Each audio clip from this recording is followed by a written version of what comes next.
ہر عمل خواہ زبان کا ہو، خواہ جسم اور بدن کا ہو یا دل کا ہو، قولی، بدنی یا قلبی، تو ہر عمل جس سے اللہ راضی ہو، ہر وہ عمل جو اللہ کو پسند ہو اور اس سے اللہ راضی ہو، اس کو عبادت کہتے ہیں۔ یہ عبادت کی ایک جامع تعریف بتا دی۔ مولانا روم نے ایک حکایت بیان کی کہ ایک شخص بھوکا تھا، پہننے کے کپڑے بھی اس کے پاس نہیں تھے، اور بھوک اور پیاس بھی تھی، اور سخت ٹھنڈی رات میں کوئی پناہ گاہ بھی نہیں تھی، تو ایسا کوئی پرسان حال بھی نہیں تھا۔ تو ایسی قسم پرسی کے حال میں وہ اللہ تعالیٰ کی بارگاہ میں شکوہ کر رہا تھا۔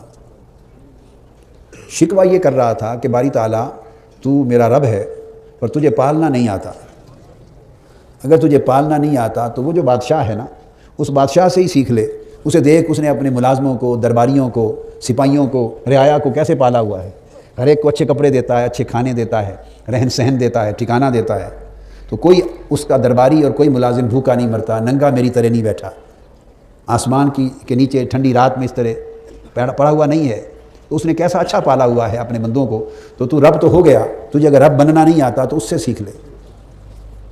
یہ کلمات کہہ رہا تھا۔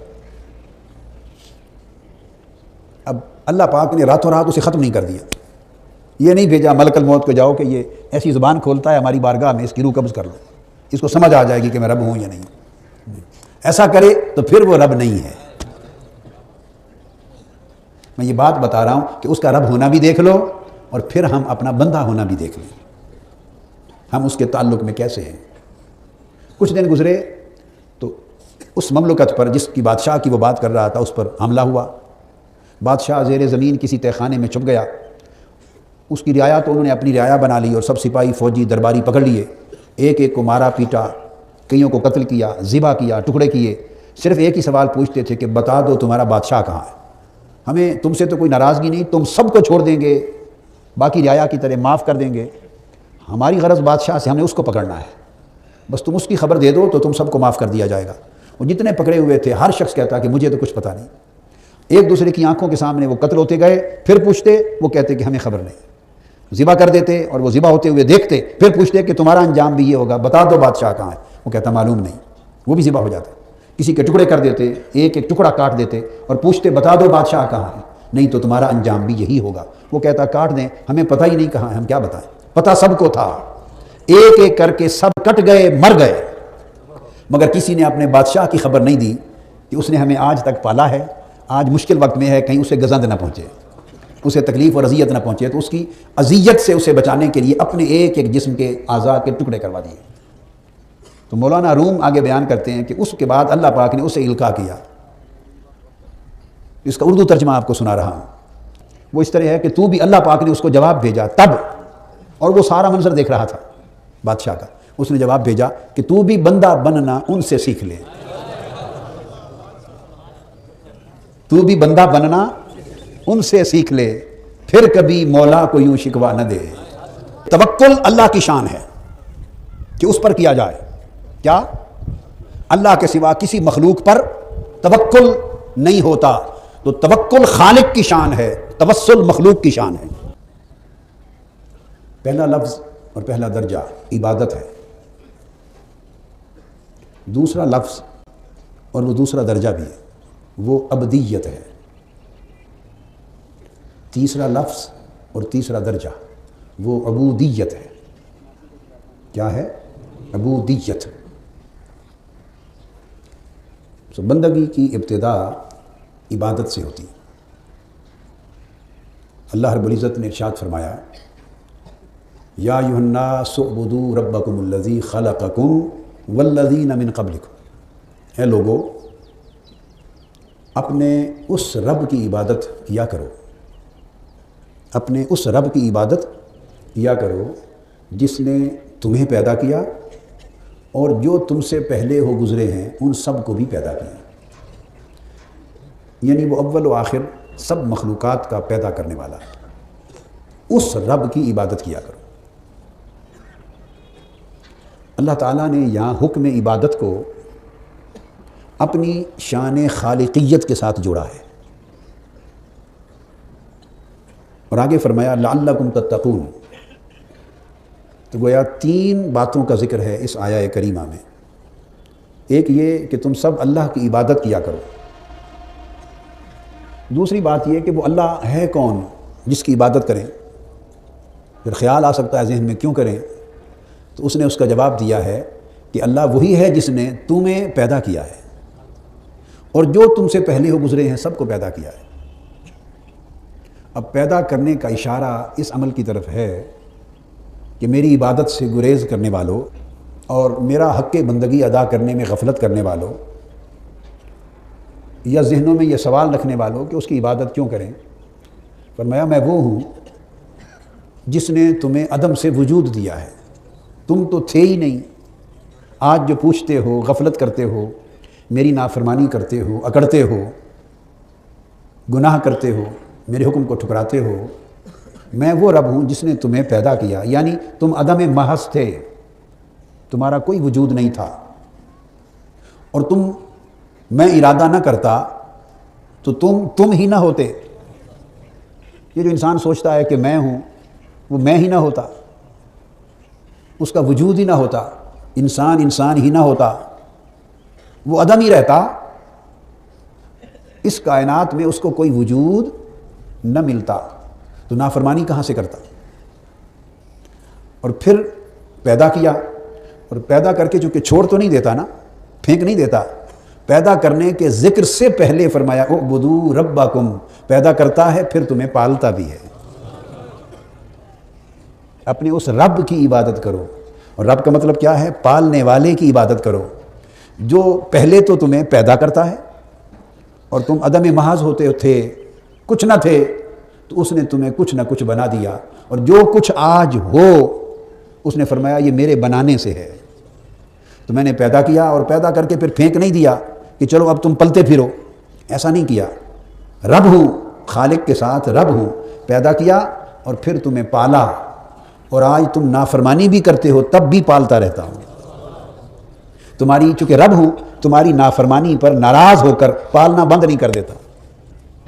اگر نافرمانوں کی نافرمانی پر وہ ناراض ہو کر رزق دینا بند کر دے، پرورش بند کر دے، پالنا بند کر دے، تو وہ تو خود بندوں جیسا ہو گیا۔ یہ کم ظرفی ہے، یہ کم ظرفی ہے۔ ایک ہم ہیں کہ تھوڑی سی بات کے اوپر ہم لوگوں کے اوپر اپنے انعام، احسان، بھلائی، نیکی سب کچھ ختم کر دیتے ہیں، ناراض ہو جاتے ہیں۔ ہم گویا یہ سمجھتے ہیں کہ ہم دوسروں کے پالنے والے ہیں، اور یہ کبھی ہم نے سیکھا، پالنا سیکھا نہیں ہے، پالنا سیکھا نہیں۔ مولانا روم نے ایک حکایت بیان کی کہ ایک شخص بھوکا تھا، پہننے کے کپڑے بھی اس کے پاس نہیں تھے، اور بھوک اور پیاس بھی تھی، اور سخت ٹھنڈی رات میں کوئی پناہ گاہ بھی نہیں تھی، تو ایسا کوئی پرسان حال بھی نہیں تھا۔ تو ایسی قسم پرسی کے حال میں وہ اللہ تعالیٰ کی بارگاہ میں شکوہ کر رہا تھا۔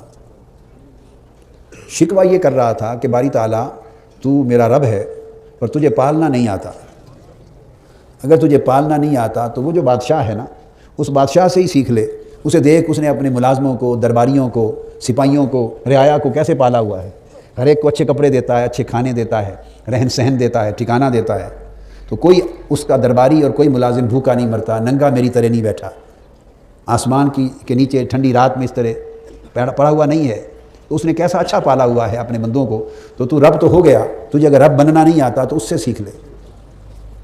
یہ کلمات کہہ رہا تھا۔ اب اللہ پاک نے راتوں رات اسے ختم نہیں کر دیا، یہ نہیں بھیجا ملک الموت کو جاؤ کہ یہ ایسی زبان کھولتا ہے ہماری بارگاہ میں، اس کی روح قبض کر لو، اس کو سمجھ آ جائے گی کہ میں رب ہوں یا نہیں۔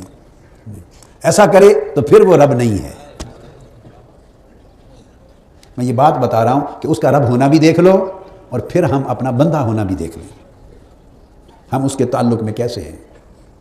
کچھ دن گزرے تو اس مملکت پر جس کی بادشاہ کی وہ بات کر رہا تھا اس پر حملہ ہوا، بادشاہ زیر زمین کسی تہہ خانے میں چھپ گیا، اس کی رعایا تو انہوں نے اپنی رعایا بنا لی، اور سب سپاہی فوجی درباری پکڑ لیے، ایک ایک کو مارا پیٹا، کئیوں کو قتل کیا، ذبح کیا، ٹکڑے کیے، صرف ایک ہی سوال پوچھتے تھے کہ بتا دو تمہارا بادشاہ کہاں ہے، ہمیں تم سے تو کوئی ناراضگی نہیں، تم سب کو چھوڑ دیں گے، باقی رعایا کی طرح معاف کر دیں گے، ہماری غرض بادشاہ سے، ہم نے اس کو پکڑنا ہے، بس تم اس کی خبر دے دو تو تم سب کو معاف کر دیا جائے گا۔ وہ جتنے پکڑے ہوئے تھے ہر شخص کہتا کہ مجھے تو کچھ پتہ نہیں. ایک دوسرے کی آنکھوں کے سامنے وہ قتل ہوتے گئے، پھر پوچھتے، وہ کہتے کہ ہمیں خبر نہیں. ذبح کر دیتے اور وہ ذبح ہوتے ہوئے دیکھتے، پھر پوچھتے کہ تمہارا انجام بھی یہ ہوگا، بتا دو بادشاہ کہاں ہے. وہ کہتا معلوم نہیں، وہ بھی ذبح ہو جاتا. کسی کے ٹکڑے کر دیتے، ایک ایک ٹکڑا کاٹ دیتے اور پوچھتے بتا دو بادشاہ کہاں ہے، نہیں تو تمہارا انجام بھی یہی ہوگا. وہ کہتا کاٹ دیں، ہمیں پتہ ہی نہیں کہاں ہے، ہم کیا بتائیں. پتہ سب کو تھا، ایک ایک کر کے سب کٹ گئے، مر گئے، مگر کسی نے اپنے بادشاہ کی خبر نہیں دی کہ اس نے ہمیں آج تک پالا ہے، آج مشکل وقت میں ہے، کہیں اسے گزند نہ پہنچے، اسے تکلیف اور اذیت نہ پہنچے. تو اس کی اذیت سے اسے بچانے کے لیے اپنے ایک ایک جسم کے اعضاء کے ٹکڑے کروا دیے. تو مولانا روم آگے بیان کرتے ہیں کہ اس کے بعد اللہ پاک نے اسے القاء کیا. اس کا اردو ترجمہ آپ کو سنا رہا ہوں.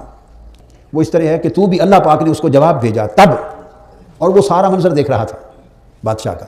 اس نے جواب بھیجا کہ تو بھی بندہ بننا ان سے سیکھ لے، تو بھی بندہ بننا ان سے سیکھ لے، پھر کبھی مولا کو یوں شکوا نہ دے، پھر کبھی مولا کو یوں شکوا نہ دے.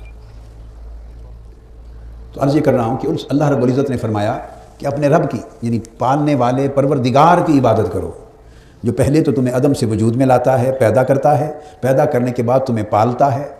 اور پالتا کیسے ہے کہ پالتے پالتے جس کمال کے مقام تک تم پہنچ سکتے ہو، یہ تمہیں پہنچانا مقصود ہے، اس کمال تک پہنچا دیتا ہے.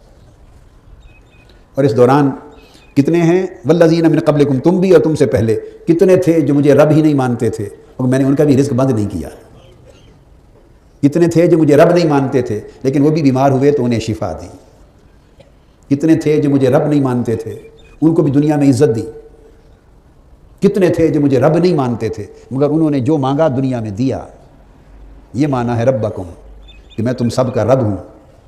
اور اپنی ربوبیت کی یہ شان بتا کر فرماتا ہے اعبدوا ربکم، اپنے اس رب کی عبادت کیا کر، اپنے اس رب کی عبادت کیا کر جو تمہاری خطاؤں پہ پردے بھی ڈالتا ہے، تمہیں معاف بھی کرتا ہے، تمہاری نافرمانیوں پہ غضبناک ہو کر اپنی ربوبیت کے دروازے بند بھی نہیں کرتا. وہ کیسا رب ہے؟ ویسے ہی بندے بن جاؤ، جیسا وہ رب ہے تم اسی شان کے بندے بن جاؤ. لعلکم تتقون، اور یہی راستہ ہے فرمایا کہ تم متقی ہو جاؤ گے. کیا؟ عبادت کے بغیر تقوی کا کوئی راستہ نہیں ہے. اللہ پاک نے فرمایا لعلکم تتقون، عبادت گزار بنو تاکہ پرہیزگار ہو جاؤ، متقی ہو جاؤ. تو تقوی عبادت کی راہ سے آتا ہے، پرہیزگاری عبادت گزاری کے بغیر نہیں ملتی. یہ وہ بیان ہے جو اللہ رب العزت نے ہمیں قرآن مجید کے ذریعے پہنچایا. اب جیسا کہ میں نے عرض کیا، ہم اس مضمون کو عبادت پھر عبدیت اور عبودیت کے ساتھ سمجھنے کی کوشش کرتے ہیں. عبادت کا معنی سمجھ لیں. یاد رکھ لیں کہ عبادت کسی ایک مخصوص طرز کے عمل کا نام نہیں ہے. نماز عبادت ہے مگر عبادت صرف نماز نہیں ہے. میں نے کیا کہا؟ نماز عبادت ہے مگر عبادت صرف نماز ہی نہیں. روزہ عبادت ہے مگر عبادت صرف روزہ ہی نہیں ہے. حج اور زکوٰۃ عبادت ہے مگر عبادت صرف حج اور زکوٰۃ ہی نہیں ہے. اعتکاف بیٹھنا عبادت ہے مگر عبادت صرف اعتکاف ہی نہیں ہے. آپ سمجھ گئے نا اس بات کو؟ اس کو علمی اصطلاح میں عموم اور خصوص کا ایک تعلق کہتے ہیں. میں اس چکر میں نہیں ڈالتا آپ کو. تو عبادت گویا نہ کسی ایک خاص عمل کا نام ہے، نہ کسی عمل کی خاص طرز اور حیت اور شکل کا نام ہے. پہلی بات یہ ذہن میں بٹھا لیں. عبادت کیا ہے؟ عبادت ایک جامع لفظ ہے، اس لیے میں نے عرض کیا کہ عبادت سے عبدیت نکلا، اس سے عبودیت نکلا. تو عبادت کا معنی اسے سمجھ میں آئے گا جسے عبدیت کی سمجھ آئے گی. بندہ ہونا، بندہ ہونا، وہ بندہ ہونے تک عبادت پہنچاتی ہے. پھر عبدیت سے عبودیت ہے، بندگی کے حال میں ہو جانا، بندگی کے حال میں ہو جانا. تو عبادت ایک ایسا جامع لفظ ہے، اس سے مراد ہر وہ عمل، کیا؟ ہر وہ عمل، خواہ وہ زبان کا ہو، خواہ جسمانی اعضاء کا ہو، خواہ دل کا ہو. ہر عمل، عمل لسانی ہو، عمل قولی ہو، عمل بدنی ہو یا عمل قلبی ہو. زبان سے جو کہا لفظ، تو زبان کا عمل کیا ہے؟ بولنا. زبان کا عمل کیا ہے؟ بولنا. بدن کے عمل کیا ہیں؟ یہ جو نماز، روزہ، حج، زکوٰۃ، عبادت، اعتکاف، چلنا، نیکی کے کام کرنا، جن میں انسان کے اعضاء اور جسم انوالو ہوتا ہے اور جسمانی ایکٹیویٹی عمل میں آتی ہے، تو یہ جسمانی اور بدنی عمل ہے. اور قلب کا عمل، قلبی، وہ کیا ہے؟ اب دل تو نہ روزہ رکھتا ہے، نہ حج کرتا ہے، نہ نماز پڑھتا ہے، نہ دیگر اعمال لین دین کرتا ہے، نہ بولتا ہے. بولنے کے عمل زبان میں آ گئے. پریکٹیکل عمل جتنے ہیں سارے، پرفارمنس، ادائیگیاں اعمال کی، وہ جوارح کی، انسانی جسم کے اعضاء کی شکل میں آ گئے. تو دل کے عمل کیا ہیں؟ دل کے تو رجحانات ہوتے ہیں، دل کی کیفیات ہوتی ہیں، دل کی حالتیں ہوتی ہیں. اور وہ دل کا عمل کیا ہے؟ کسی سے محبت کرتا ہے، کسی سے نفرت کرتا ہے، کسی کی طرف جھکتا ہے، کسی سے گریز کرتا ہے، کسی سے ڈرتا ہے، کسی سے سکون میں آتا ہے. یہ جو کیفیات ہیں، تو دل کے عمل تو کیفیات ہوتی ہیں. اب تینوں چیزوں کو سمجھ لیں. ہر عمل، خواہ زبان کا ہو، خواہ جسم اور بدن کا ہو یا دل کا ہو، قولی، بدنی یا قلبی، تو ہر عمل جس سے اللہ راضی ہو، ہر وہ عمل جو اللہ کو پسند ہو اور اس سے اللہ راضی ہو، اس کو عبادت کہتے ہیں. یہ عبادت کی ایک جامع تعریف بتا دی. اس سے بڑی جامع تعریف کتب میں اور عبادت کے موضوع پر لکھے گئے ذخیرہ میں نہیں ہے. اس سے بڑی جامع تعریف کوئی ذخیرہ میں نہیں ہے. ہر وہ عمل جسے اللہ پسند کرتا ہے اور اس سے اللہ راضی ہوتا ہے، وہ عبادت ہے. خواہ وہ عمل زبان کے لفظ ہوں، خواہ جسم کے اعمال ہوں، خواہ دل کی کیفیات ہوں، نیات ہوں، کیفیات ہوں. وہ عمل، وہ قول، وہ کام، وہ کیفیت دل کی اور حالت جو اللہ کو پسند ہو اور جس سے اللہ راضی ہو. یعنی اس نے بتا دیا ہو کہ مجھے یہ پسند ہے اور میں اس سے راضی ہوتا ہوں، بس اس عمل کو عبادت کہتے ہیں. اس عمل کو عبادت کہتے ہیں. اب اس میں نماز بھی آ گئی کہ نماز میں لسانی عمل بھی ہے، پڑھتے بھی ہیں اور کرتے بھی ہیں. اب اس میں نماز، روزہ، حج، زکوٰۃ بھی آ گیا. اچھا، اس کے بعد سچ بولنا بھی آ گیا. اب زبان کے عمل میں ذرا تفصیل سے سمجھا لوں تاکہ پوری طرح آپ کے ذہن نشین ہو جائے. اللہ پاک نے فرمایا ان اللہ یحب الصادقین، میں سچ بولنے والوں کو پسند کرتا ہوں، ان سے محبت کرتا ہوں. آپ سمجھے نا؟ تو آپ نے جھوٹ بولنا چھوڑ دیا. آج یہ بات جب سنی کہ اللہ نے فرمایا جو سچ بولتے ہیں میں ان سے محبت کرتا ہوں. ارے اتنا سستا سودا بھی اور بھی کوئی ہے؟ تم خالی سچ بولنا شروع کر دو، وہ تم سے محبت شروع کر دے. اس کی محبت کا سودا اتنا سستا. اس نے کہا ان اللہ یحب التوابین، جو توبہ کرتے ہیں میں ان گناہ گاروں سے محبت کرتا ہوں. وہ گناہ گار جو گناہ کر بیٹھتے ہیں اور سچے دل سے توبہ کرتے ہیں، تو میں توبہ کرنے والوں سے محبت کرتا ہوں. میں توبہ کرنے والوں سے محبت کرتا ہوں. اس نے فرمایا، آپ پورے قرآن مجید کو پڑھیں. اس نے فرمایا یحب المتقین، وہ پرہیزگاروں سے محبت کرتا ہے. پھر اس نے سورہ بقرہ میں فرمایا یحب المحسنین، ان اللہ یحب المحسنین، وہ میں احسان کرنے والوں سے محبت کرتا ہوں. پھر سورہ حجرات میں فرمایا یحب المقسطین، جو عدل اور انصاف کرتے ہیں، نا انصافی نہیں کرتے، ان سے محبت کرتا ہوں. پھر فرمایا یحب المتطہرین، جو پاک صاف رہتے ہیں ان سے محبت کرتا ہوں. جو غسل کرتے ہیں، وضو کرتے ہیں اور اپنے ظاہر اور باطن کو پاک اور صاف رکھتے ہیں، ان سے محبت کرتا ہوں. صفائی آپ نے کرنی اپنے لیے، محبت اس نے کر دینی. یہ سورہ بقرہ میں. پھر فرمایا اللہ پاک نے اس طرح کثیر مقامات پر قرآن مجید نے بیان کیا. اب بتانا یہ ہے کہ اس کا ارشاد یہ ہے کہ میں محبت کرتا ہوں جو یہ کرتا ہے، جو یہ کرتا ہے، جو یہ کرتا ہے، جو یہ کرتا ہے. تو گویا سچ بولا، اللہ کو یہ عمل پسند ہے اور وہ اس سے راضی ہوتا ہے. بس تو کیا معلوم ہوا اس سے کہ سچ بولنا عبادت ہو گیا. آج سے آپ کا تصور تبدیل ہو جانا چاہیے کہ زندگی میں کچھ ہو جائے سچ بولیں. کیوں؟ یہ عبادت ہے. بس کیوں عبادت ہے؟ اللہ کو پسند ہے اور وہ سچ بولنے سے راضی ہوتا ہے، اور جس عمل سے اللہ راضی ہو اور جو عمل اللہ کو پسند ہو اسی کو عبادت کہتے ہیں۔ بس ایک ڈیفینیشن سمجھا رہا ہوں، اور اب اس کا اپلائیڈ ایسپیکٹ ہے، یعنی مثالیں دے دے کے سمجھانا چاہتا ہوں تاکہ دل و دماغ میں بیٹھ جائے۔ اللہ نے فرمایا ان اللہ یأمرکم ان تؤدوا الامانات الی اہلہا، میں تمہیں حکم دیتا ہوں کہ امانتیں ان کو دیا کرو جو ان کے اہل اور حقدار ہیں۔ سو امانت کو دے دینا اور حقداروں کو پہنچا دینا، اللہ اس سے خوش ہوتا ہے، راضی ہوتا ہے، اسے یہ عمل پسند ہے۔ سو امانت حقدار کو دے دینا یہ عبادت ہے۔ پورے ملک میں ہر شخص کو ایک دن آتا ہے جس دن وہ امانت دی جاتی ہے کہ وہ اپنا نمائندہ، اپنے علاقے کا نمائندہ، اپنے علاقے کا قوم کا سربراہ یا نمائندہ یا لیڈر یا نمائندہ یا نگران منتخب کرے۔ ہر عاقل و بالغ کو اللہ دیتا ہے ادائے امانت کا موقع۔ آپ اپنے ایمان سے کہیے پوری قوم اس امانت کی ادائیگی میں امانت کرتی ہے یا خیانت کرتی ہے؟ جی خیانت کرتی ہے، خیانت کرتی ہے نا۔ امانت حقدار کو نہیں دیتی۔ امانت دینا حقدار کو عبادت ہے، اور حقدار کو امانت نہ دینا اللہ کی عبادت کا انکار ہے، اس کی بندگی کا انکار ہے، نافرمانی ہے۔ میری بات کی سمجھ آئی؟ اللہ پاک نے فرمایا والدین کی خدمت کرو، بر الوالدین،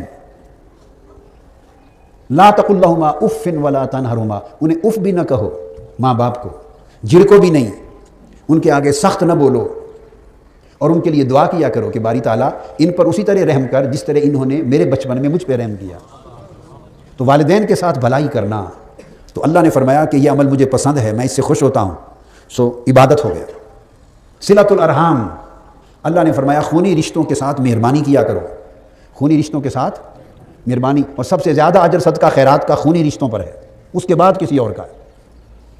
سب سے پہلا اجر، سب سے زیادہ اجر و ثواب خرچ کرنے کا، انفاق کا، خیرات کا بیوی بچوں پر، فیملی پر جو آپ کے اہل ہیں، اس کے بعد خونی رشتے، پھر اس کے بعد غربا، یتامہ اور مساکین اور پڑوسی اور سوسائٹی کے لوگ، تو اس کو صلۃ الارحام کہتے ہیں۔ اور فرمایا یہ جو خونی رشتہ ہے اس کو میں نے اپنے عرش کے ساتھ جوڑ رکھا ہے۔ میں آپ کو اپلائیڈ ایسپیکٹ بتا رہا ہوں کہ کیا کیا عبادت ہے اور ہم چھوڑے ہوئے ہیں۔ تو خونی رشتوں پر مہربانی کرو، بھلائی کرو، نیکی کرو، ان کی مدد کرو، بس اللہ اس سے خوش ہوتا ہے، اس نے اس عمل کو پسند کیا ہے، یہ عبادت ہے۔ تو خونی رشتوں کے ساتھ بھلائی کرنا یہ آپ کی عبادت ہے، جو جتنی کر لے اتنا عبادت گزار ہے۔ اسی طرح وعدہ کیا، فرمایا یا ایھا الذین آمنوا اوفوا بالعقود، ایمان والو جو وعدہ تم نے کر لیا کسی سے، کچھ ہو جائے اسے پورا کرو۔ وعدہ کو پورا کرنا اللہ کا حکم آ گیا نا، سو اللہ کو یہ عمل پسند ہے، جو وعدہ پورا کرے اللہ اس سے راضی ہوتا ہے، سو یہ عبادت ہے۔ یہ میں نے آپ کو بالکل آسانی سے اصول سمجھا دیا۔ اسی طرح پھر آگے تمام احکام کو لے لو۔ امر بالمعروف عبادت ہے، نیکی کی دعوت دینا۔ کارکن جب داعی بن کے اس مشن کے لیے نیکی کی دعوت دیتے ہیں اور داعی بنتے ہیں، امر بالمعروف اور دعوت الی الخیر، یہ عمل ہے جس کا اللہ نے حکم دیا، اللہ اس عمل کو پسند کرتا ہے، اللہ دعوت دینے والے، امر بالمعروف کرنے والے سے راضی ہوتا ہے۔ سو یہ عمل جب آپ کرتے ہیں تو یہ نہ سمجھیں کہ تنظیم کا فریضہ ہے، یہ اللہ کی عبادت ہے۔ فرمایا وَيَنْهَوْنَ عَنِ الْمُنْكَرِ، نیکی کی دعوت دیتے ہیں، برائی سے روکتے ہیں، تو برائی سے روکنا بھی عبادت ہے۔ تو اللہ تبارک و تعالیٰ نے فرمایا اس طرح جہاد کرنا، ہر نیک عمل کے لیے کوشش کرنا، اپنے نفس کی اصلاح کی کوشش کرنا، علم نافع کے لیے کوشش کرنا، قرآن پڑھ کر قرآن کا علم لینے پر کوشش کرنا، حدیث پڑھ کر علم حدیث لینے پر کوشش کرنا، شریعت، دین اور فقہ، دین کی سمجھ لینے پر کوشش کرنا، اور لوگوں کو علم پہنچانے کی کوشش کرنا، یہ جہاد ہے۔ نفس کی اصلاح کی کوشش کرنا جہاد ہے۔ مال غریبوں پر اور اللہ کی راہ میں خرچ کرنا جہاد ہے۔ نیک عمل میں کوشش کرنا، توبہ کرنا جہاد ہے۔ اور پھر دین مٹانے والوں کے خلاف صف آرا ہو کے لڑنا جہاد ہے۔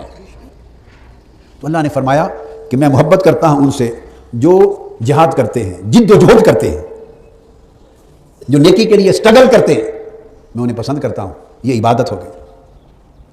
اس طرح فرمایا احسان کرنا عبادت ہے، عدل کرنا عبادت ہے، جانوروں سے نیکی کرنا، احسان کرنا عبادت ہے۔ جانوروں سے، ایک پیاس سے مرتے ہوئے کتے کو پانی پلا دیا تو قیامت کے دن وہ کتا بھی اس عمل کی وجہ سے اس کے لیے بخشش کا باعث بن جائے گا،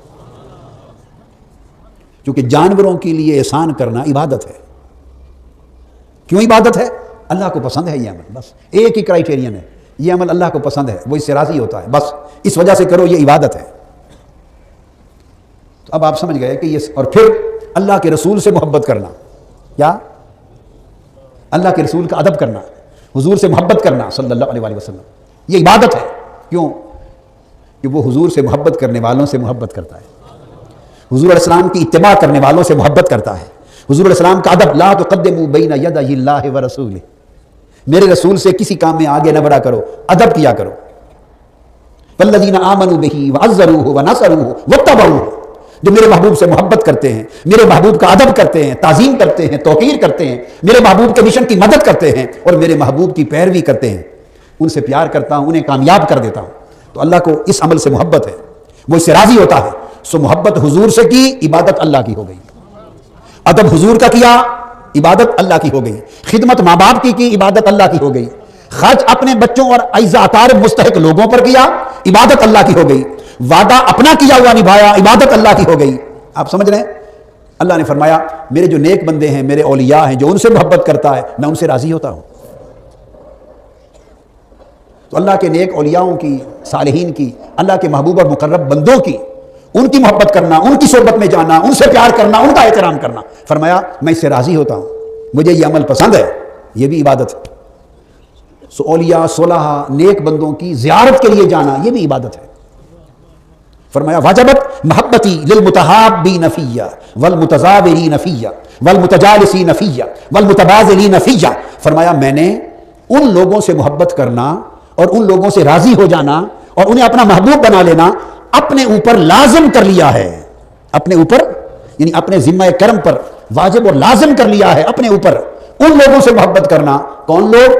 فرمایا جو میرے محبوب بندوں سے محبت کرتے ہیں، جو میری وجہ سے کسی دوسرے سے محبت کرتے ہیں، جو میری نسبت اور میری وجہ سے وہ میرے بندوں کی زیارت کرنے صرف دیکھنے کے لیے جاتے ہیں، کچھ بھی نہیں کرتے، دیکھ کر آ جاتے ہیں، اس سے بھی میں محبت کرتا ہوں۔ ان کی مجلس میں جا کے بیٹھتے ہیں صحبت میں، ان سے بھی محبت کرتا ہوں۔ ان پر خرچ کرتے ہیں، ان سے بھی محبت کرتا ہوں۔ ان کی راحت کا سامان فراہم کرتے ہیں، ان سے بھی محبت کرتا ہوں۔ ان کا ادب اور تعظیم بجا لاتے ہیں، ان سے بھی محبت کرتا ہوں۔ آپ نے دیکھا تو فرمایا کہ میں نے اتنا راضی ہوتا ہوں کہ ان سے محبت کرنا اپنے اوپر لازم کر لیا ہے۔ تو گویا یہ تمام اعمال جن پر آج نادان لوگ دین کا کم فہم رکھنے کی باعث جھگڑے کرتے اور مناظرے کرتے اور دنگا فساد کرتے ہیں کہ جائز ہے یا ناجائز ہے، اس سے بڑی نادانی کیا ہوگی کہ یہ جائز ناجائز کی بحث تو ایک طرف، یہ تو عبادت ہے، یہ تو عبادت ہے۔ اور علامہ ابن تیمیہ نے بھی عبادت کا یہی مفہوم اور یہی پیمانہ مقرر کیا اپنی کتاب میں، یہ تو عبادت ہے۔ جیسے کعبے کی زیارت کو جانا عبادت ہے، اس طرح اللہ کے مقبول بندوں کی زیارت کو جانا عبادت ہے۔ اور اللہ تعالیٰ یہ ایسی عبادت اس کے سبب سے بخشش دیتا ہے، اس کے سبب سے بخشش دیتا ہے۔ وہ بخاری شریف میں حدیث ہے اور مسلم شریف میں بھی ہے، متفق علیہ حدیث ہے۔ وہ بنی اسرائیل کا قاتل جس نے 99 قتل کیے تھے،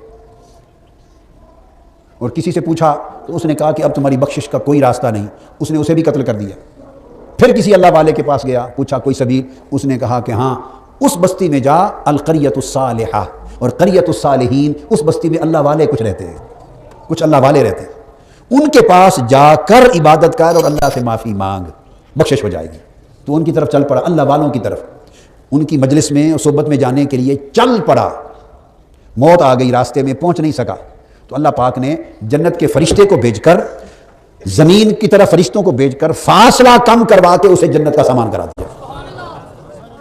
دوزخ والا کہتا تھا اسے میں نے لے جانا ہے، جنت والا فرشتہ کہتا تھا میں نے لے جانا ہے۔ 100 کا قاتل ہے، دوزخ والا کہتا، جنت والا کہتا لیکن اللہ والوں کی طرف توبہ کی نیت سے چل پڑا ہے، اللہ والوں کی طرف۔ اب دیکھیے نا، یہی توبہ خالی اس کے اپنے گاؤں میں، گھر میں بھی ہو سکتی تھی، اللہ بہتر جانتا ہے وہ قبول کرتا یا نہ کرتا۔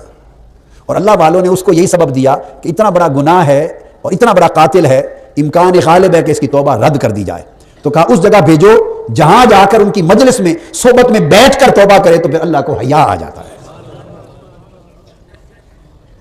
توسل جس کو وسیلہ کہتے ہیں، وہ کیا ہے؟ سادہ ایک لفظ میں اس پورے مضمون کو سمجھا دوں تو توسل حیا ہے، بس۔ کیا ہے؟ اللہ کو بعض لوگوں کا حیا آ جاتا ہے، ہائے ہائے۔ جب بعض لوگ اللہ کے ایسے پیارے ہیں، وہ کسی کے لیے سفارش کر دیں تو اللہ کو حیا آ جاتا ہے کہ اب اس نے کہہ دیا ہے، اب میں رد نہیں کرتا، اب میں رد نہیں کرتا۔ کیوں؟ باری تعالیٰ اس کی بات کیوں نہیں رد کرتا؟ وہ فرماتا ہے ساری دنیا کو دیکھو، ہر کوئی میرے حکم رد کیا پھرتا ہے، یہ میرا وہ بندہ ہے رد کرنے والوں میں رہتا ہے، مگر زندگی میں کبھی میری کوئی بات رد نہیں کی اس نے۔ جب بندہ ہو کر اس نے میری بات کبھی رد نہیں کی تو میں رب ہو کر اس کی درخواست رد کر دوں؟ سادہ سی بات ہے۔ مجھے حیا آتی ہے اس کی بات نہ ماننے پر، حیا آتی ہے کہ عبادت کی یہ تعریف ہے کہ ہر عمل خواہ زبان سے کیا جائے، خواہ جسم سے کیا جائے، خواہ دل کی کیفیت اور حالت کے ساتھ کیا جائے، ہر وہ عمل جس سے اللہ راضی ہو اور جو اللہ کو پسند ہو وہ عبادت کہلاتا ہے۔ عبادت میں اب یہ جو عمل، ہر عمل جو عبادت ہے اس کے لیے شرط ہے کہ عبادت خود دو چیزوں سے عبارت ہے۔ قلب کی دو کیفیتوں کا ہونا لازمی ہے۔ دیکھو نا، ایک شخص عادت ہے اس کی سچ بولتا ہے، اب اگلی بات پہ آ رہا ہوں، تو کیا وہ بھی عبادت ہے؟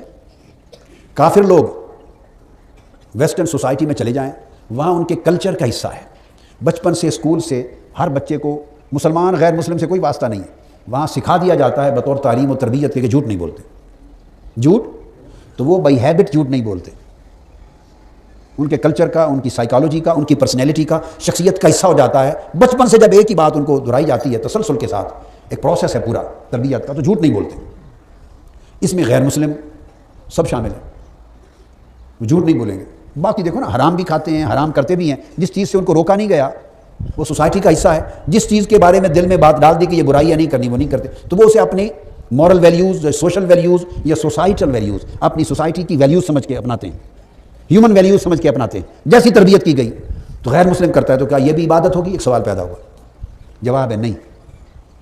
ایک آدمی رشتہ داروں کے لیے، غریبوں مستحقین کے لیے، جیسے میں نے بتایا، خرچ کرتا ہے اور نیت یہ ہے کہ تاکہ سب میرے تابع رہیں، مجھے سیلوٹ کریں، مجھے سلام کریں، لوگوں کی مدد کرتا ہے تاکہ میری سلام کریں اور میری چودراہٹ قائم ہو۔ عمل تو وہی کی، اب تک ہم عمل کی بات کر رہے تھے، اب ہم آگے نیت کی طرف آ رہے ہیں، تو کیا وہ بھی عبادت ہو جائے گی؟ جواب ہے نہیں۔ جواب ہے نہیں۔ اب وہ جہاد عبادت تھا، مگر آقا علیہ السلام نے فرمایا قیامت کا دن ہوگا، اللہ پاک آواز دے گا، عالم آ جائے، ایک عالم پیش ہوگا، اللہ نے فرمایا کیا چاہتے ہو؟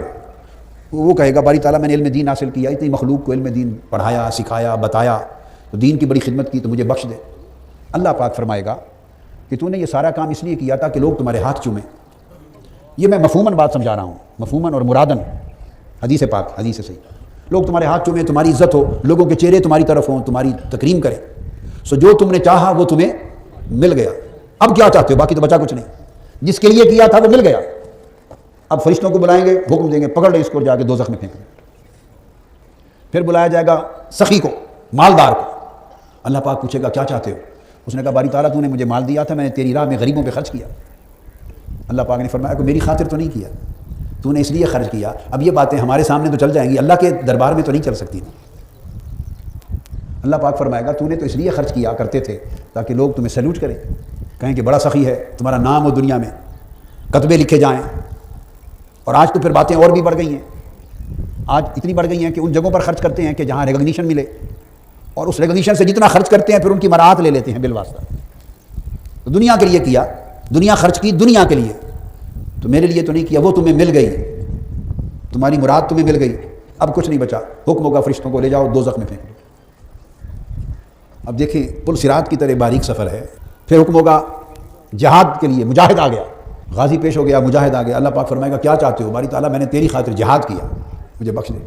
اللہ نے فرمایا میری خاطر تو نہیں کیا، اس لیے کیا تھا کہ اگر مر گیا تو شہید ہو جاؤں گا، شہید کے کتبے لگیں گے، پیچھے گرانٹیں ملیں گی، شہید کا گھرانہ ہوگا، اور فلاں شہید روڈ اور فلاں شہید ہاؤس اور فلاں شہید کا تمخہ، خاندان والے بھی پلیں گے اور تمہارا بھی نام رہے گا، مرنا تو ہے ہی، اور اگر بچ کے آ جاؤں گا تو دنیا غازی کہے گی، عمر بھر مجاہد اعظم بنوں گا۔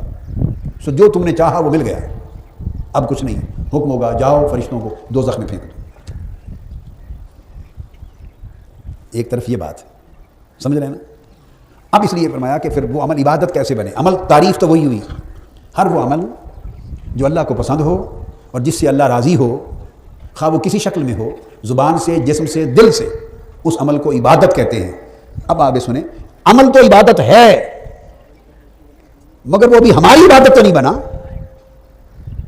آپ سمجھے یہ فرق ہے، عمل تو عبادت ہے، مثلا نماز ایک عبادت ہے، تو عبادت ہے، نماز پڑھی ہوئی ہے۔ نماز کے عبادت ہونے کا یہ معنی تو نہیں کہ جو نماز میں نے پڑھی وہ بھی مقبول عبادت کے طور پہ قبول ہو گئی، نماز کا عبادت ہونا ایک الگ حقیقت ہے، اور میری نماز عبادت بنی یا نہیں بنی وہ ایک الگ سوال ہے۔ حج عبادت ہے، مگر میرا حج عبادت بن سکا یا نہ بن سکا یہ ایک الگ سوال ہے۔ روزہ عبادت ہے، مگر ہمارا روزہ عبادت بن سکا یا نہ بن سکا۔ آقا علیہ السلام نے فرمایا کم من صائم لیس لہ الا الجوع والعطش، کتنے روزے دار ایسے ہیں کہ وہ روزہ رکھتے ہیں مگر سوائے بھوک اور پیاس کے انہیں کچھ نہیں ملتا۔ روزہ رکھتے ہیں، روزے کا حق ادا نہیں کرتے، تو روزہ عبادت ہے، مگر میرا روزہ عبادت بن سکا یا نہیں بن سکا۔ اب یہ سوال ہے، سو ہر وہ عمل جو اللہ کو پسند ہے اور اللہ اس سے راضی ہوتا ہے یقیناً عبادت ہے، مگر جب وہ عمل ہم کر رہے ہیں تو کیا وہ عمل ہماری زندگی میں عبادت بن سکا یا نہیں؟ ہمارے لیے وہ عبادت کا درجہ پا گیا یا نہیں؟ اس میں ایک اور چیز کا اضافہ چاہیے۔ عمل تو عبادت تھا، اب وہ ہماری عبادت بنا یا نہیں بنا؟ ہماری عبادت بنا یا نہیں بنا؟ اس کے لیے شرط ہے کہ عبادت کی جو اصل ہے اس کو اپنی اندر پیدا کیا جائے، اور عبادت کی اصل دو چیزیں ہیں، یعنی جو عمل کریں اس کے پیچھے محرک یہ دو چیزیں ہوں۔ بولیے، محرک دو چیزیں ہوں، یعنی محرک عبادت ہو، اور عبادت کیا ہے؟ وہ ہے غایت الحب بغایت الذل، انتہا درجے کی محبت انتہا درجے کی ذلت کے ساتھ۔ ہائے ہائے، یہ دو چیزیں جمع ہو جائیں تو عبادت کہتے ہیں، انتہا درجے کی محبت انتہا درجے کی ذلت کے ساتھ، یعنی انتہائی محبت ہو کسی سے، انتہائی محبت ہو، اور جس سے محبت ہو اس محبوب کی خدمت میں بارگاہ میں اپنے آپ کو انتہائی گرا ہوا ذلیل اس کے قابل ہی نہ سمجھے، تذلل، خشوع خضوع تذلل، عاجزی بھی ہو، اخلاص اور انکساری بھی ہو، اور احساس ذلت بھی ہو۔ عبادت غایت تذلل کو کہتے ہیں۔ کسے کہتے ہیں؟ تعبد کیا ہے؟ تذلل ہے، بہت ذلیل ہونا۔ اب یہ لفظ چونکہ ہماری زبان میں بڑے برے معنی میں چلا گیا نا، ہم چونکہ خود برے ہیں تو جو چیز ہمارے پاس آ جائے گی وہ بری ہو جائے گی، اس کے معنی ہی برے ہو جائیں گے چونکہ ہماری سوچ بری ہے۔ یہ تو عاجزی کی انتہا ہے، انکساری کی انتہا ہے، اور کسی کی عظمت اور کسی کی کبریائی اور کسی کی بڑائی کے سامنے خود کو اتنا چھوٹا، اتنا حقیر، اتنا معمولی سمجھنا کہ بالکل وہ اس کے مقابلے میں کوئی شے ہی نہ ہو، اس کی عظمت کے سامنے گر جانا، اس کی بڑائی کے سامنے جھک جانا، اس کی کبریائی کے سامنے حقیر ہو جانا۔ اس تصور کو اگر زندگی میں دل و دماغ میں پیدا کر لیا جائے اور پختہ کر لیا جائے تو وہ کیفیت پھر اعمال سے جھلکتی ہے۔ دیکھو نا، جب ہم نماز پڑھتے تو ہاتھ باندھ کر ایسے کھڑے ہو جاتے ہیں، یہ تذلل ہی کی تو ایک شکل ہے کہ بندہ ہاتھ باندھ کے ایسے کھڑا ہے۔ ممکن ہے وہ بادشاہ ہو، وہ صدر ہو، وہ وزیر اعظم ہو، وہ شہنشاہ ہو اپنے وقت کا، اور لوگ اس کے سامنے ادب کے ساتھ کھڑے ہوں، مگر اب ہر کوئی جو اس کا ادب کرنے والا، اب ایک جگہ ایسی بھی آ گئی ہے کہ جہاں وہ ایسے خود ہاتھ باندھ کر سر جھکا کے کھڑا ہے۔ یہ تذلل ہے کہ اسے احساس ہے کہ اب جس جگہ میں کھڑا ہوں وہ کوئی سب سے بڑا ہے۔ اس احساس کو بیدار کرنا ہے، اور پھر ہم رکوع میں جھک جاتے ہیں ایسے، اور رکوع میں جھکتے ہیں تو یہ کوئی کسی کے لیے نہیں کرتا، تو یہ تذلل بڑھ گیا نا، تذلل بڑھ گیا، انتہا مبالغہ ہو گیا تذلل میں، اور پھر بالآخر آپ زمین پر سجدے میں چلے جاتے ہیں، ہاتھ رکھ کر پیشانی اور ناک ٹیک دیتے ہیں۔ یہ تذلل کی غایت اور تذلل کی انتہا ہے۔ اس سے آگے تو پھر زمین پھٹ جائے تو نیچے ہی دب جانا ہے نا۔ آپ نے سر اپنا زمین پہ رکھ لیا، سر جو تاج کی جگہ تھی، جو عزت کی جگہ تھی، پیشانی جو عزت کی جگہ تھی، ناک جس کے کٹنے نہ کٹنے کے لیے آپ کٹتے مرتے پھرتے رہتے ہیں، ناک جس کے لیے ہی سارا کچھ کرتے ہیں، وہ زمین پر خاک پر رکھ دیا۔ جب یہاں تک جھک گئے اس کو انتہاء تذلل کہتے ہیں۔ اب یہ ذہن میں نہ رکھیں کہ صرف وہ حالت سجدہ ہی انتہاء تذلل ہے، یہ اس کی ایک حالت بتا رہا ہوں، یہ اس کی ایک شکل ہے۔ تذلل ایک کیفیت ہے۔ اگر آپ سجدے میں پڑے اور دل خدا کی بارگاہ میں جھکا نہیں تو نہ سجدہ سجدہ ہے، نہ جھکنا تذلل ہے۔ یہ بات کو سمجھ لیں۔ اور ویسے آپ بیٹھے ہیں، ابھی سجدے کا وقت نہیں آیا، مگر دل اس کیفیت تذلل کے ساتھ اپنے مولا کے حضور جھکا ہوا ہے، اس پر اللہ کا رعب طاری ہے، دبدبہ طاری ہے، اور اس تذلل کے اندر کیفیت خوف کی ہوتی ہے، اس کے ساتھ خشیت ہوتی ہے، اس میں ساتھ اشفاق مشفقین کی کیفیت ہوتی ہے، اس کے ساتھ اللہ کی بارگاہ کا ہیبت ہوتی ہے۔ تو جب یہ خوف کی کیفیت، رعب اور دبدبہ کی کیفیت، خشیت کی کیفیت انسان پہ اندر، اس کی روح پر، اس کے دل پر، اس کے قلب و باطن پر، اس کے خیالات میں، اس کی طبیعت میں، اس کی سوچ میں، اندر کے اعضاء میں اور باطن میں ایک لرزہ طاری کر دے، ایک رعب طاری کر دے، سراسیمگی کی کیفیت ہو جائے، بندہ خود کو بے مایا سمجھے، اس کا من باطن اللہ کے حضور کانپنے لگے کہ کہیں میری عبادت کو میرے کھڑے ہونے کو رد نہ کر دے. وہ اتنا بڑا ہے، اس کی بڑائی کو دیکھے، اپنی کمتری کو دیکھے. جب یہ کیفیت انسان کے دل میں، اس کے ذہن میں، اس کی سوچ میں، اس کے باطن میں طاری ہو جاتی ہے تو اس کے نتیجے میں جو عمل اس کیفیت کا آئینہ دار بن کے نکلتا ہے وہ عمل تذلل ہوتا ہے. اور ایک غایت محبت، تو عبادت کی اصل محبت ہے. کیا؟ اصل محبت ہے اور شکل تذلل ہے. اصل محبت ہے عبادت کی اور شکل ذلت ہے. یہ مجنو کا قصہ جو سنا کہ کتے کے پاؤں چاٹتا تھا، چومتا تھا. کسی نے پوچھا پاگل ہو گئے؟ اس نے کہا نہیں. کیوں چومتے ہو؟ اس نے کہا تم نے دیکھا نہیں یہ کوئی عام کتا تھوڑی ہے، یہ تو لیلا کی گلی سے گزرنے والا کتا ہے. یہ انتہائی تذلل بتا رہا ہوں، ذلت کی انتہا ہے کہ اس کی گلی سے کتا گزرتا ہے تو اس کے بھی پاؤں چاٹتا ہے. چونکہ اس کا دھیان ایک نسبت کی طرف ہے، وہ کتے کو کتا نہیں دیکھ رہا، وہ چوم رہا ہے اپنے دھیان میں اس نسبت کو، اس گلی کی خاک کو. اور گلی کی خاک کو نہیں چوم رہا، وہ خاک کی نسبت میں اس کوچے کے فضا کو چوم رہا ہے. اور اس کوچے کی فضا کو نہیں، وہ اس تصور میں نسبت میں چلتے چلتے لیلا کے تلووں کو چوم رہا ہے. تو تذلل ایک نیت ہے، ایک کیفیت ہے، اور اس کیفیت کے ساتھ ایک تصور ہوتا ہے، اس کے ساتھ ایک تخیل ہوتا ہے.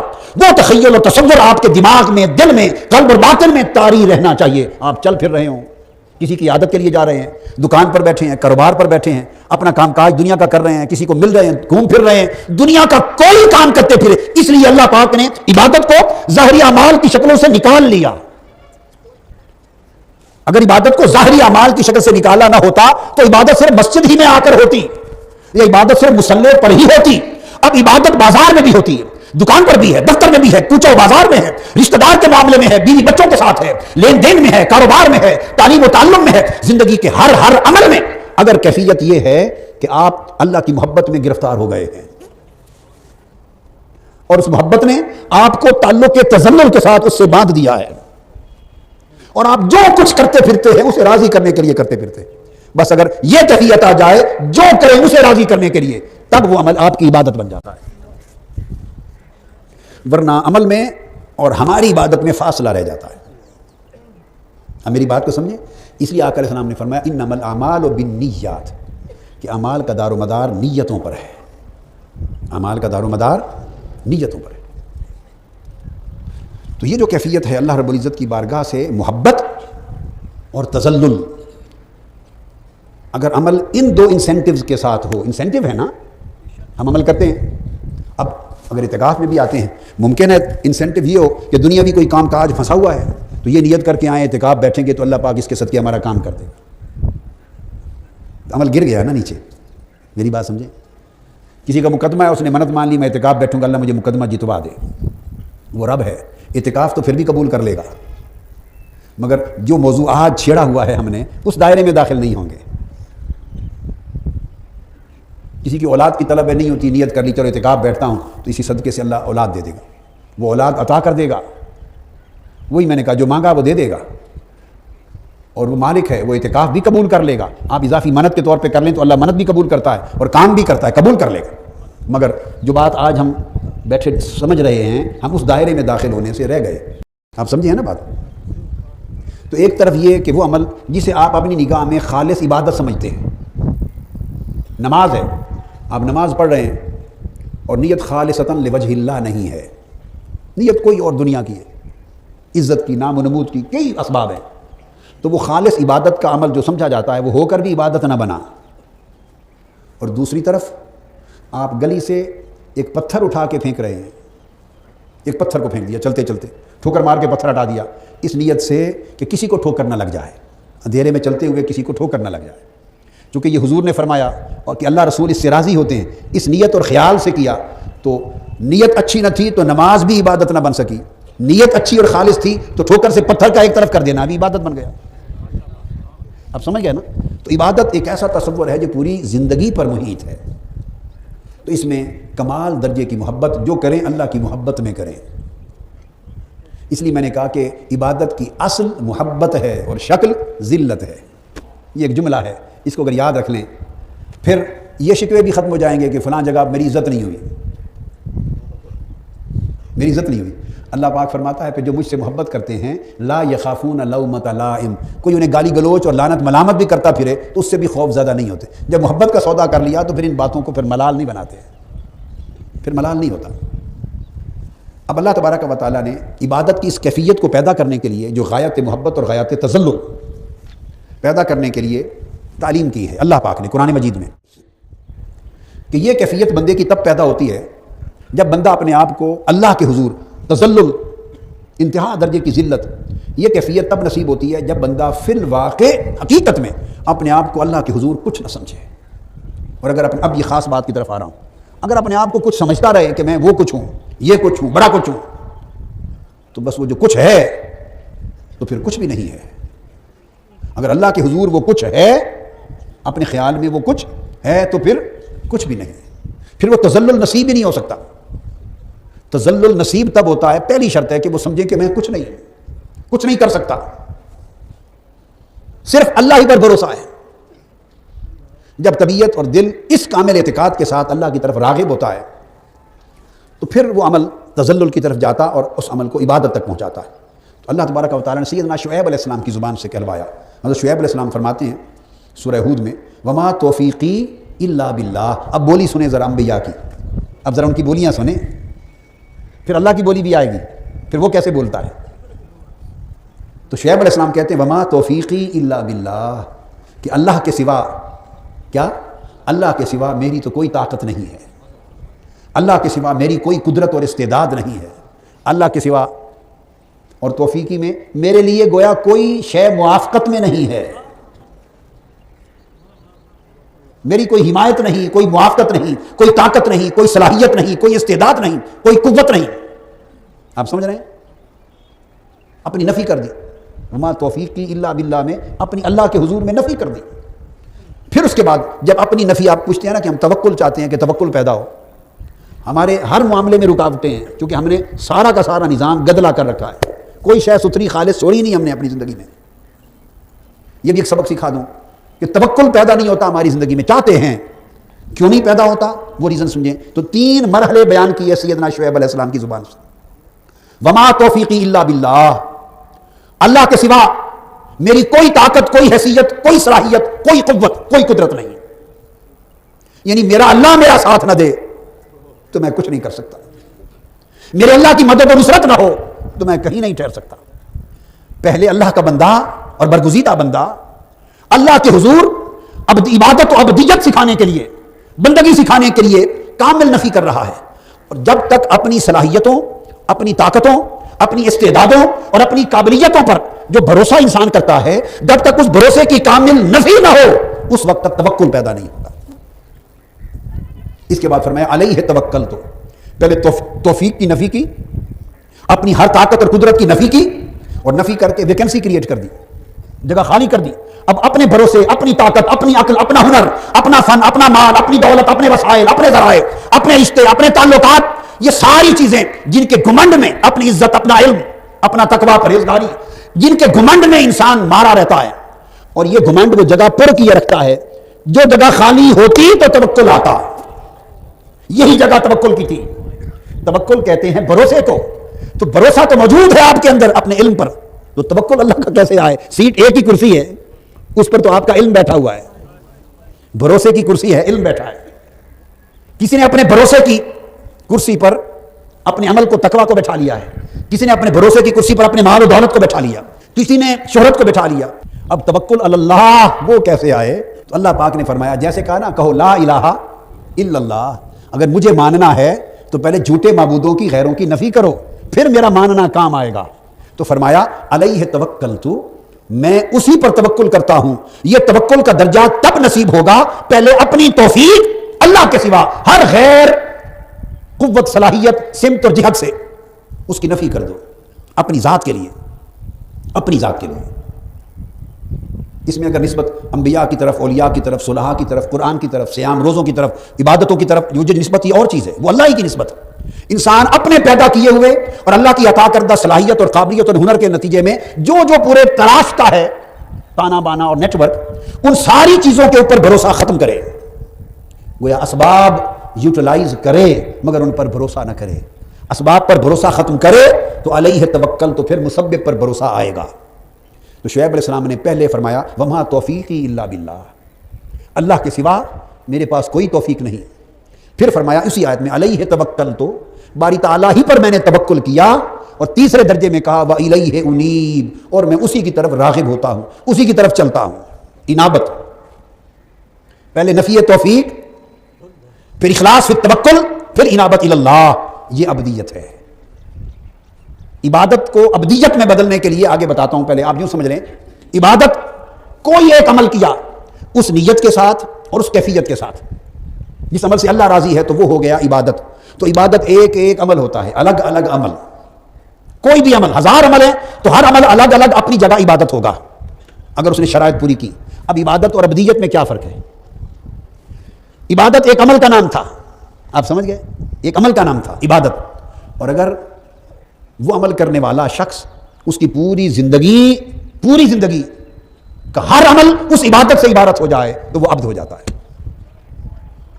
بھئی یہ عمل کیا عبادت ہو گئی، یہ عمل کیا عبادت ہو گئی، یہ عمل کیا عبادت ہو گئی، یہ عمل کیا، یہ زبان سے نیکی کی تلقین کی عبادت ہو گئی، برائی سے روکا عبادت ہو گئی، نصیحت کی عبادت ہو گئی، نماز پڑھی عبادت ہو گئی، خیرات کی عبادت ہو گئی، ہر عمل جو کیا وہ عبادت ہو گئی۔ اب عبادت اور ابدیت میں فرق، تو عبادت عمل ہے، ابدیت عامل کی حالت ہے عبد سے۔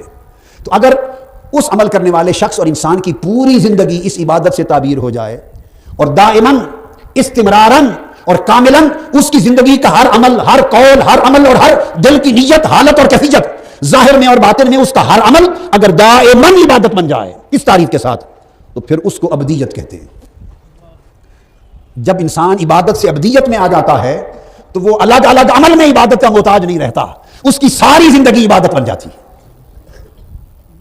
تو ایک ایک عمل ہو تو عبادت ہے، اور ساری زندگی اگر اسی رنگ میں ڈھنگی جائے اور اسی ڈھنگ میں ڈھنگی جائے اور وہ ساری زندگی اسی چھاپ میں آ جائے، اسی طرز پر ہو جائے، تو پھر پوری زندگی کی وہ حالت ابدیت کہلاتی ہے۔ کہتے ہیں یہ اللہ کا بندہ ہے، یہ اللہ کا بندہ ہے، یعنی اس کا ہر عمل اسی کے لیے ہوتا ہے۔ اللہ کا بندہ ہونے کا مطلب یہ ہے کہ اس کا کوئی عمل بھی اللہ کے سوا کسی غیر کے لیے نہیں ہوتا، اس کے کسی عمل میں کوئی نیت اللہ کے سوا کسی اور کی نہیں ہوتی، یہ جو کرتا ہے اللہ کے لیے کرتا ہے۔ تو جب عبادت اس کی پوری زندگی بن جائے تو بولیے کیا کہیں گے؟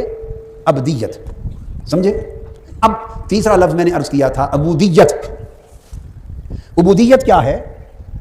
ایک ایک عمل تھا تو عبادت تھی، وہ ساری زندگی میں ڈھل گیا، یا ساری زندگی اس عبادت میں ڈھل گئی، پوری زندگی اس معنی کی عبادت میں ڈھل گئی، عبادت کے معنی میں ڈھل گئی، تو ابدیت ہو گئی۔